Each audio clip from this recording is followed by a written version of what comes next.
हाय दोस्तों, मैं हूँ ईमानी विद्यार्थी.in से हम पढ़ रहे हैं कक्षा 6 विज्ञान का नवा पाठ सजीव विशेषताएं एवं आवास। और आज हम सजीवों की अंतिम विशेषता को जानेंगे जो कि है गति या मोशन। ठीक है, तो सजीव जो है वो गति कर सकते हैं लेकिन निर्जीव वस्तुएं गति नहीं कर सकती। ठीक है, मनुष्य गति कर सकता है, कुत्ता गति कर सकता है, गाय, भैंस, बैल, बकरी, हाथी, शेर, जितने भी जानवर है सब गति कर सकते हैं, लेकिन मनुष्य की तरह निर्जीव वस्तुएं गति नहीं कर सकती। तो गति जो है वो एक प्रमुख लक्षण है जो कि सजीव और निर्जीव को आपस में अलग करता है। सभी सजीव गति करते हैं। देखिए, जैसे ये गति कर रहे हैं, ठीक है, इसी के अलावा और भी कोई भी सजीव होगा तो वो गति कर सकता है। वे एक स्थान से दूसरे स्थान तक जाते हैं तथा उनके शरीर में अन्य प्रकार की गति भी दिखाई देती है।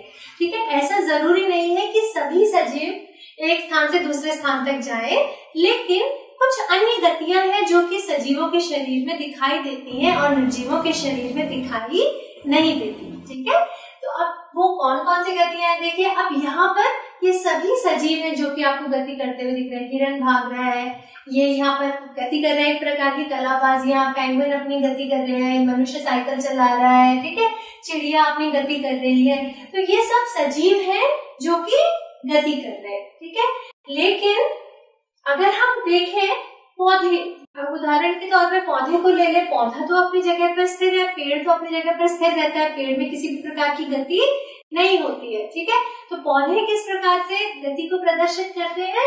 पौधे एक स्थान से दूसरे स्थान तक तो नहीं जा सकते, लेकिन विभिन्न पदार्थ जैसे कि जल, खनिज और संश्लेषित खाद्य पदार्थ पौधे के एक भाग से दूसरे भाग तक संवहित होते हैं, है ना।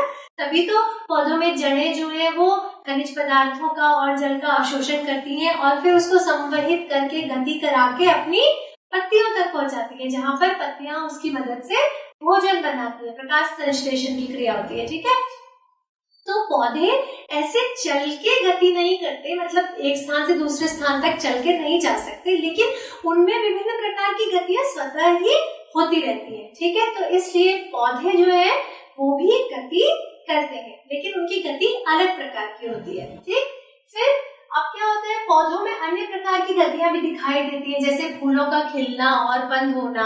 ठीक है, ये भी उसकी एक प्रकार की गति है। ठीक है ना।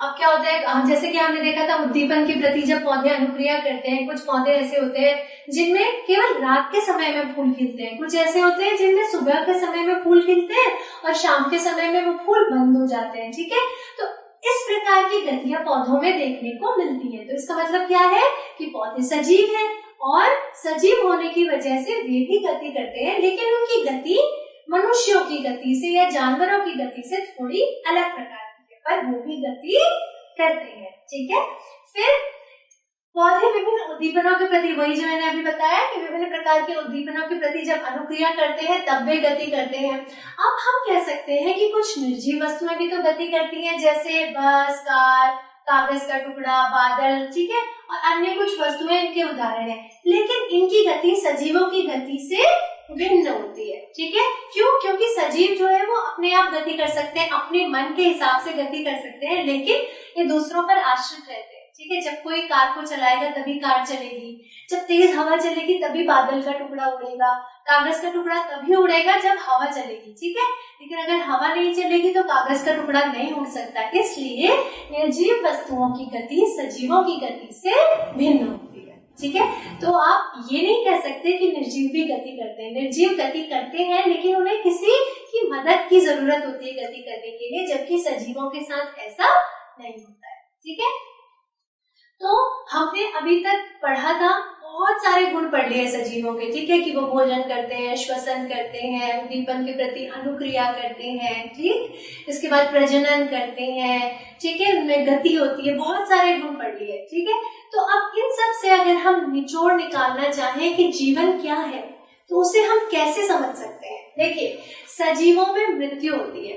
ठीक है, सजीव मरते हैं, जिसने जन्म लिया है उसको मरना ही पड़ता है। ठीक है, लेकिन निर्जीवों की कभी मृत्यु नहीं होती है। ठीक है ना, जैसे कि आपके घर में फर्नीचर पड़ा होगा तो आपके मम्मी पापा आपको बताते होंगे कि ये तुम्हारे परदादाजी से भी पुराना फर्नीचर है। ठीक है, लेकिन वो आज तक ठीक अवस्था में है, मतलब उसकी कोई मृत्यु नहीं हुई, ठीक है, लेकिन आपके परदादा तो नहीं बचे ना, तो इसका मतलब क्या है कि सजीवों में मृत्यु होना अटल है, ठीक है। तो सजीव की मृत्यु होती है लेकिन निर्जीव की कभी भी मृत्यु नहीं होती, और मृत्यु सजीवों के लिए एक सामान्य लक्षण है जो कि निर्जीवों पर लागू नहीं होता है, ठीक है। तो सजीवों में भी सभी लक्षण पाए जाते हैं जिनकी हमने चर्चा की, परंतु निर्जीव वस्तुओं में वो सभी लक्षण एक साथ दिखाई नहीं देते, ठीक है। जैसे हम कहते हैं कि बादल का टुकड़ा गति कर सकता है लेकिन वो श्वास नहीं ले सकता, ठीक है, वो प्रजनन नहीं कर सकता, ठीक है ना, और गति भी वो किसी की मदद से कर सकता है। तो यही प्रमुख अंतर है सजीवों में और निर्जीवों में।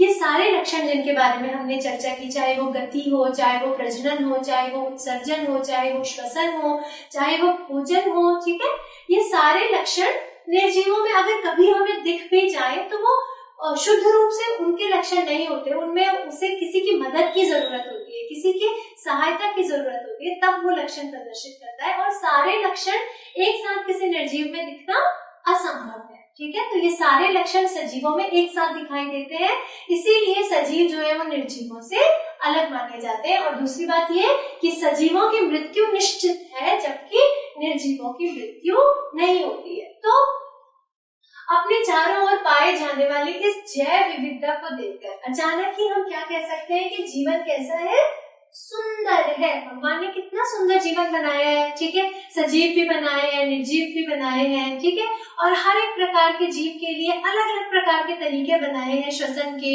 चाहे प्रजनन के, चाहे गति के, ठीक है। कुछ जीव उड़ सकते हैं तो कुछ जीव रेंग कर चलते हैं, ठीक है। तो इन्हीं सब छोटे छोटे अवयवों की वजह से हमारी पृथ्वी, हमारी धरती इतनी सुंदर है, ठीक है। तो अगर हम जीवन का सार कहें कि जीवन क्या है, तो हम एक ही बात कह सकते हैं कि जीवन बहुत ही ज्यादा सुंदर है। तो दोस्तों इसी के साथ हमारा ये पाठ कक्षा 6 का 9वां पाठ सजीवों में गति एवं विशेषताएं यहीं पर खत्म हुआ। अगले वीडियो में हम इसी पाठ के प्रश्न अभ्यास करेंगे, आपसे मिलेंगे। तब तक के लिए keep watching and do subscribe. Thank you so much, bye.